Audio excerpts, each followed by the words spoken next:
helping you lead a healthier life. This is CURES. Welcome to the CURES Show, where we explore the cutting edge of wellness. I'm Kara Sundlin, and we're talking about how to really reinvigorate the love, especially for busy couples around Valentine's Day. At the time of this recording, we're talking about Valentine's Day this week. And for so many of you who listen to this, you're busy moms, you're busy dads. So how do you put the relationship on the front burner? Casey and Meygan Caston are the power couple. They're married. They're behind the wildly popular Marriage 365, a website and an app, and they're here to answer those questions. So thanks for being with us, guys. Happy Valentine's Day. Happy Valentine's Day. So how long have you guys been married? We're going on 20 years. Yeah. We are, no, wait. Well, We're almost at 21 years. Yes. okay. We're 20 and a half years. That's right, because I remember we're the same. Yes, okay. Yes. So, you know, for couples like us, and I think even if you're a newer couple and you're listening to this, I think you always obviously start with the best intentions. I mean, you all wanted to be married forever, but you created this business because at about year mark 3, you were about ready to throw in the towel. Correct. Yeah, I think so many people, we get married for love. We say, this is fun. Let's do this forever with great intentions. We're like everybody else. But if you don't have, we call it like a marriage tool belt. If you don't have techniques and communication skills and how to deal with in-laws and conflict and budgets, what will happen, and it happened with us, is all of that baggage and resentment and miscommunication and expectations just kind of come to the surface.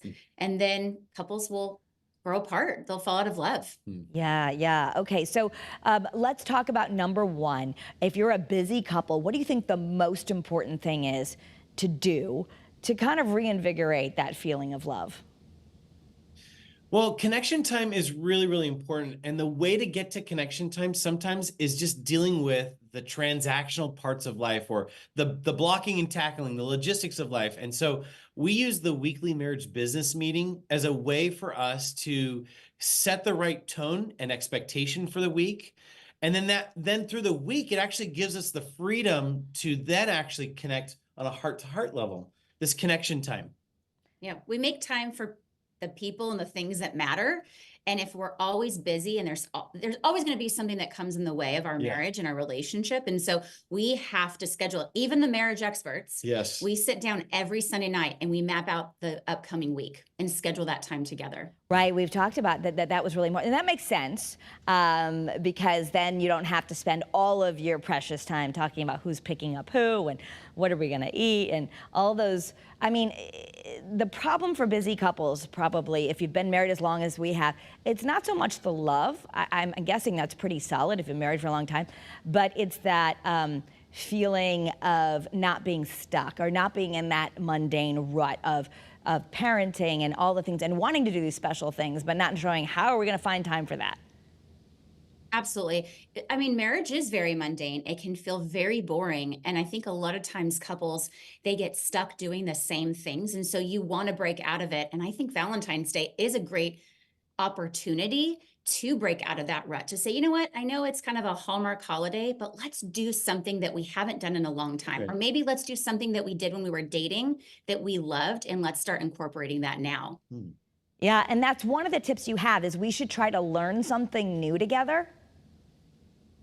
Yes. Well, again, getting stuck in the same rut and doing the wash, rinse, repeat of life, doing something new kind of creates freshness and novelty. And it brings us back to when we were dating, everything we did was new and fresh. Yeah. And so if you've been married for some time, doing something new is kind of breaking out of that rut.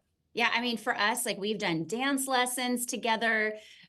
You know, we'll always buy like a new game because we're big on card games and board games. Yes. You can cook together, find a new restaurant in your, neighborhood, take a walk at a new place, go on a hike, watch the sunrise, sunset together. Like it doesn't even have to cost a lot of money, but just finding new things to do to each other and with each other. But would really help that freshness and just help you fall back in love with one another. Yeah. Okay. So that shared experience is really what makes a difference. I think in some houses, everyone's just trying to divide and conquer. And so one person's driving and one person's cooking, but the more we can come together, even maybe cook the dinner together, have some moments together, even if they are routine, that makes a difference. It does. It absolutely does. I think finding small and simple ways of things to do together. So even sometimes we'll actually we have 2 kids, right?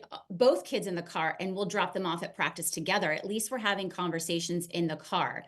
So I think couples get very stuck trying to find these big, over the top, extravagant things to do. And like you said, cooking together, even doing household chores together. I know that sounds silly, but we love to do it together. Yeah. Like, let's clean up the kitchen together, Yeah. and then we'll just talk about our day and about tomorrow, or our dreams, our goals. But I think that the neat thing about that is, just even if it's driving the kids to practice together, is that we both desire that, and we're communicating that to each other. Like, hey, I would really like to spend some time with you. And I know it's just in the margins of life. It's going to be something short, or it's on the way to do something, but we're saying to each other, I love you. I like you. I want to be with you. And it gives you an opportunity to be on the same team, because so much of marriage and parenting is tackling life together. And the best couples, the healthiest couples, are on the same team. Right, after just coming off the Super Bowl, you often say that it's like a business or it's a team. The quarterback knows what the play is. Everyone knows how to execute it. No one's guessing and saying, you didn't do what I expected you to do. So it's important.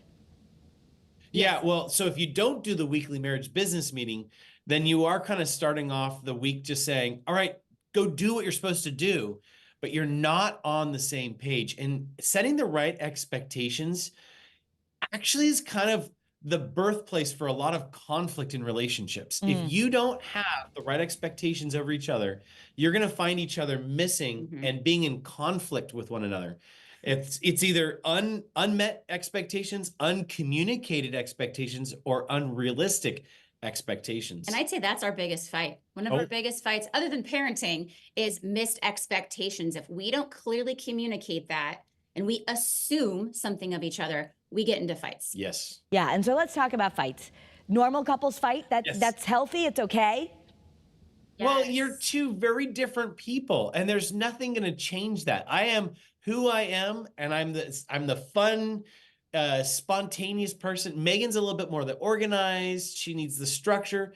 That's never going to change. So now when you're trying to do life together, there's always going to be places where you're going to bump into these differences. And I think, when we're dating, that actually drew me to you, that structure. You're like, oh, wow, she's so organized. And I love that. And I loved his spontaneity. Oh my gosh, just on a whim, he'll take me and whisk me off to the beach today. Like, I loved that. And then we get married and you're like, why don't you think like me? And why don't you plan like I do? Yeah. Oh my gosh, I sound like I'm living at home. But yes, I remember that. Yes, And conflict is inevitable. Conflict's actually, Kara, really healthy for couples Okay. if they embrace it, if they recognize every couple, marriage experts, marriage and family therapists, I promise you, they fight with their spouse as well. What we want to make sure and we understand is that we want to not have it move into combat, which is when we have unhealthy conflict, like yelling, pushing, silent treatment, avoiding issues. And so embrace the conflict, ladies and gentlemen. Yes. Okay, but how we do it matters. So let's talk about how to not fight about the same things over and over. We were talking in prep that a lot of couples, they'll have the same fights over and over again about kind of dumb stuff.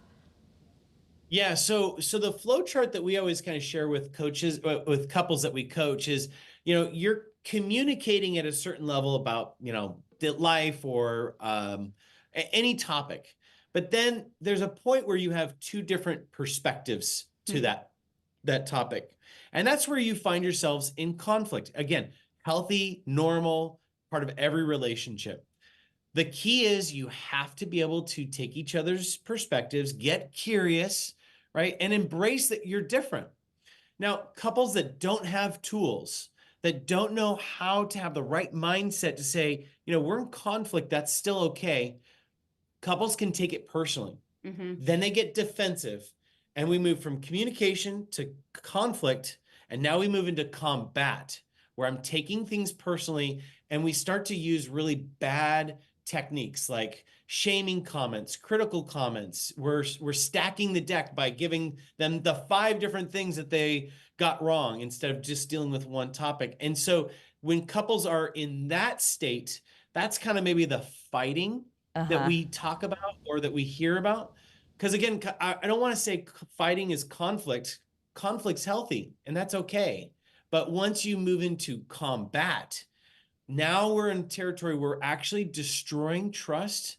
We're eroding some of that safety where we can talk about topics. And now, in order to rebuild trust, you got to give a 4-step apology. You've got to start problem solving. You've got to own your part. And so many couples, they blame, point fingers, make excuses. It's got to stop. Okay, 4-step apology. We need to know this. What are the 4 steps? Okay. Yes. This is life-changing. Are you ready? Ooh, Yeah, so good. I need to take notes. Yes. And if you're a parent, by the way, this technique actually works for, well, it works in any relationship, but it's really good to teach your children this as well. So we all make mistakes, correct? None of us are perfect. Right. So when we recognize that maybe we used a harsh tone or we weren't considerate of our spouse's feelings, we start with step 1, I'm sorry for, and then you insert the action you did and you follow up with the feeling word that your spouse probably felt. So I'm going to just use, I was on my phone, right? Wow, I'm so sorry that I was on my phone tonight when you were trying to talk to me, making you feel ignored, right? And it's really important that you validate that feeling of your spouse because they're hurting and you want to make it better, right? This Then is you so move into step important. 2. Yeah, this is so much. I It's just want to so stop you at the first part because, love my husband. He's wonderful. And he will say, both of us, I think, are good at apologizing. But I'll say that to him because I'm the one like you, Meygan, who probably has gone to more therapy. And I do this, CURES, and all this other thing. Well, but a sorry doesn't mean anything. You have to say, I'm sorry for because I was feeling this. And he kind of looks at me funny, like, who am I, doctor, whatever. And so even if, for the guys out there or whoever's the person who's not, the one who tends to be as emotional or whatever you want to call it, why is it so important that we learn that skill of validating an emotion? Yeah, so early in our marriage, I was told the right thing to do is to apologize. So I'd look squarely at Meygan after saying and doing something that was not healthy for our relationship. I'd just say, I'm sorry. And that's it.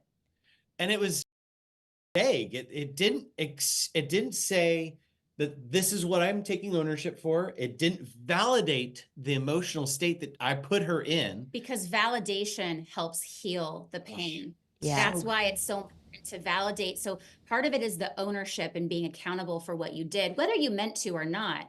But then that feeling word and adding that in there is the healing part of the apology. And that took a lot of maturity on my behalf. And I would say if anybody's like, I don't even know what to put there, we actually have a feelings words list, right? And that actually kind of gives nuance to what emotions somebody would feel. But, you really do have to dig deep. Like, okay, you kind of put yourself in the other person's shoes. Like if Meygan was on the phone and how would I feel? I'd feel ignored. I'd feel deprioritized.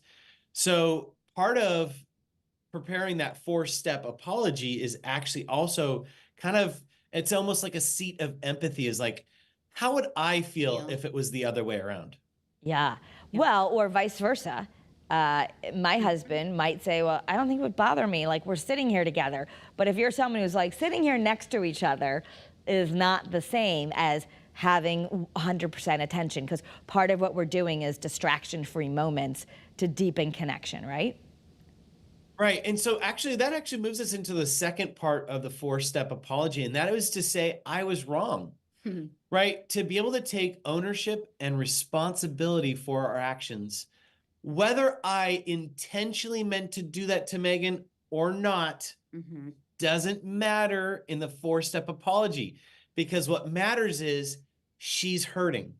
Okay. So we call it kind of the law of unintended consequences. I know most spouses don't wake up in the morning and go, I really hope to hurt my spouse today. Yeah. We just go about doing life and then we kind of bump into each other. And then one of us says, ouch. And that should be the moment where we stop and we go, what did I do? Because I want to make sure you know that I wasn't doing that to hurt you. And if I hurt you, I want to take responsibility for my actions. And really being responsible and accountable for your actions is the core to trust. And trust is the foundation to all relationships. Okay. So just to review, step one, I'm sorry for, and then that's for the action, and then you need to incorporate the feeling of how you made the other person feel. Then you need to own your side of the fence, own your responsibilities. And then what's step three?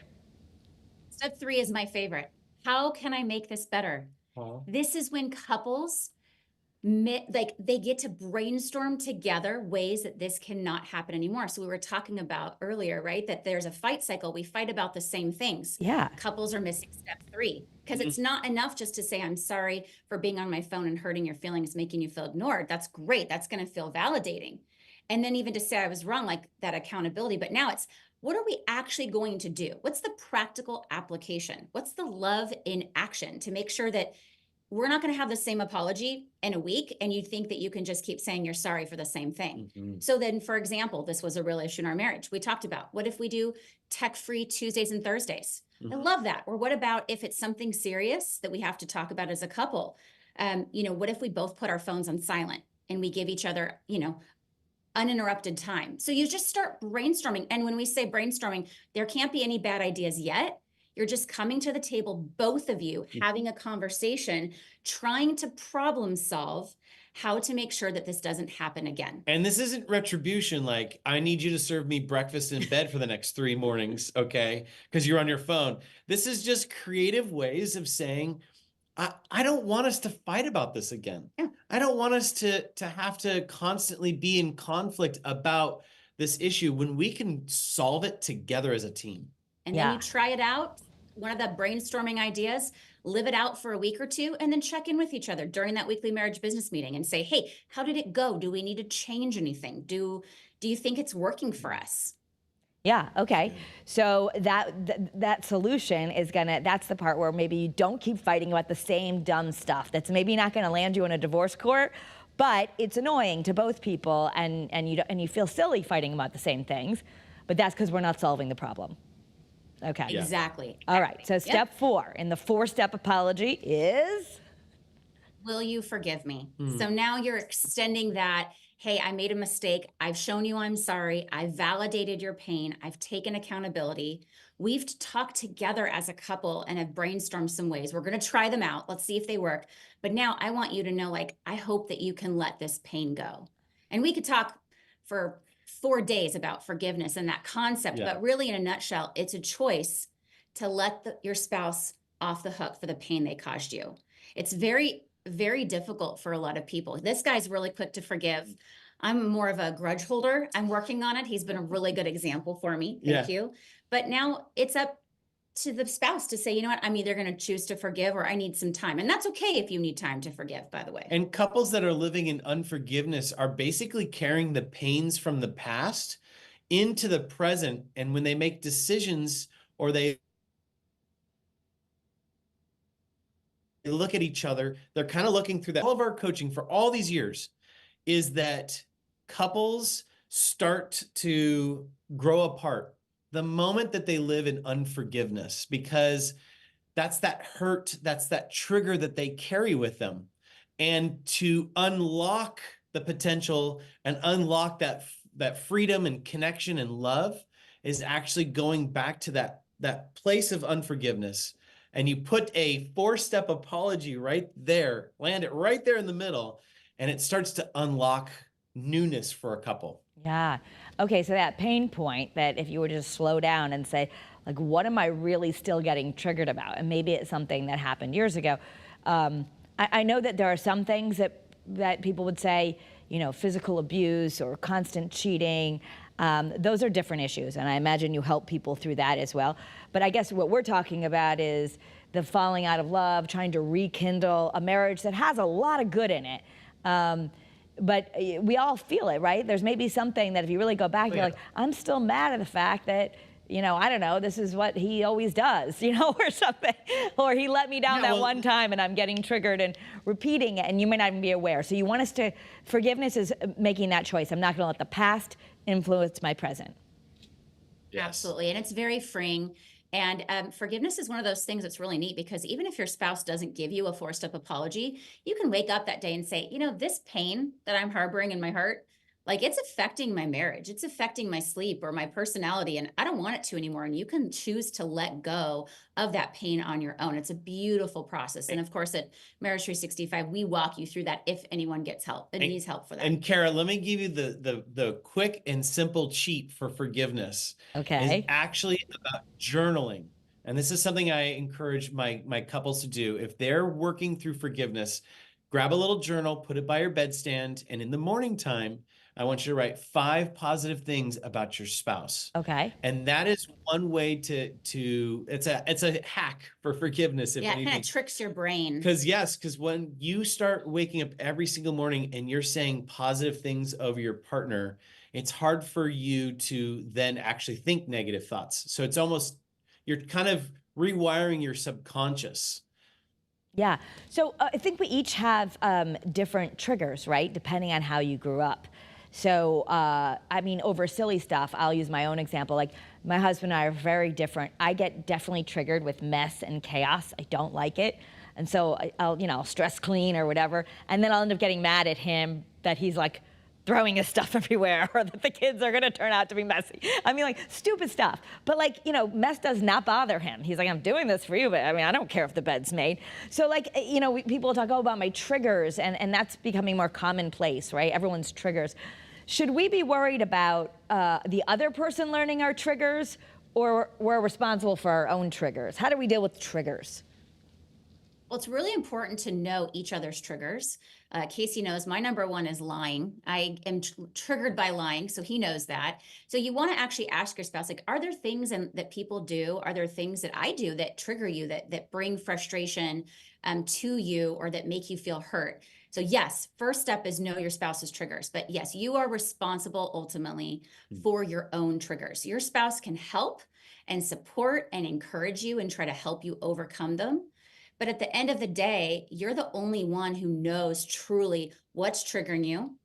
And, in those moments, those things that just stew up that hurt and that pain, you can actually work through them on your own. And it's okay to even communicate to your spouse, right now I'm feeling triggered and I want you to know why.